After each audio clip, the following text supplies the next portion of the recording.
हल छठ और बलराम जयंती एक एक ही दिन आती है। भाद्रपद में कृष्ण पक्ष की षष्ठी तिथि को हल छठ या हर छठ के रूप में मनाया जाता है और भगवान श्री कृष्ण के बड़े भाई बलराम जी के जन्मोत्सव के उपलक्ष्य में हल षष्ठी व्रत किया जाता है।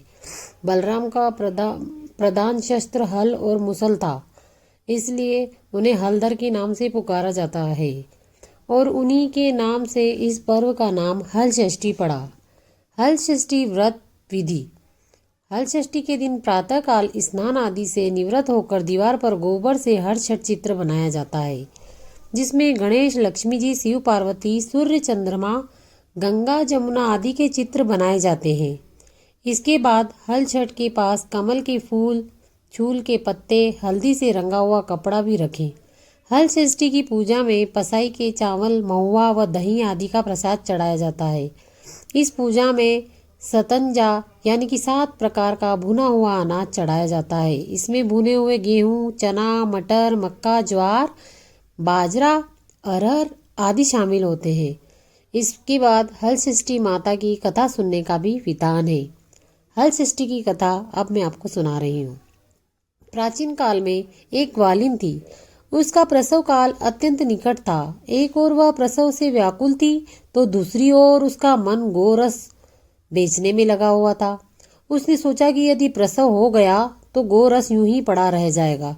यह सोचकर उसने दूध दही के घड़े सिर पर रखे और बेचने के लिए चल दी, किंतु कुछ दूर पहुंचने पर उसे असहनीय प्रसव पीड़ा हुई। वह एक झरबेरी की ओट में चली गई और वहां एक बच्चे को जन्म दिया। वह बच्चे को वहीं छोड़कर पास के गांव में दूध दही बेचने चली गई। संयोग से उस दिन हल षष्ठी थी। गाय भैंस के मिश्रित दूध को केवल भैंस का दूध बताकर उसने सीधे साधे गांव वालों को बेच दिया।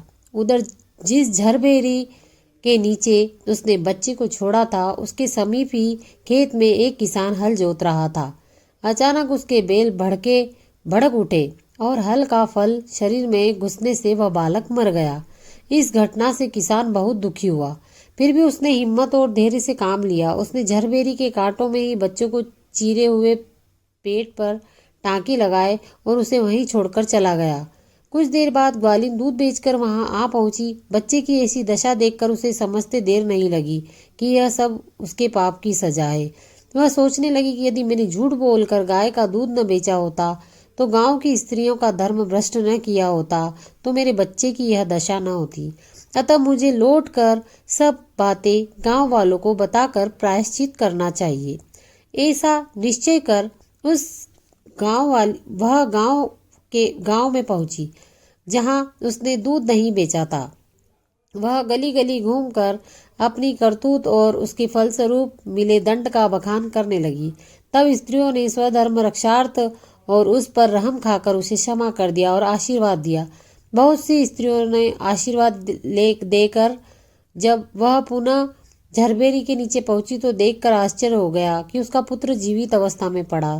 तभी उसे स्वार्थ के लिए झूठ बोलने को ब्रह्म हत्या के समान समझा और कभी न झूठ बोलने का प्रण किया। जय श्री राधे राधे। आपको मेरी यह सब जानकारी कैसी लगी? और अगर अच्छी लगी है तो मेरे चैनल को प्लीज़ सब्सक्राइब करें और लाइक करें, कमेंट करें और शेयर करें और बार बार देखें। Thank you. राधे राधे।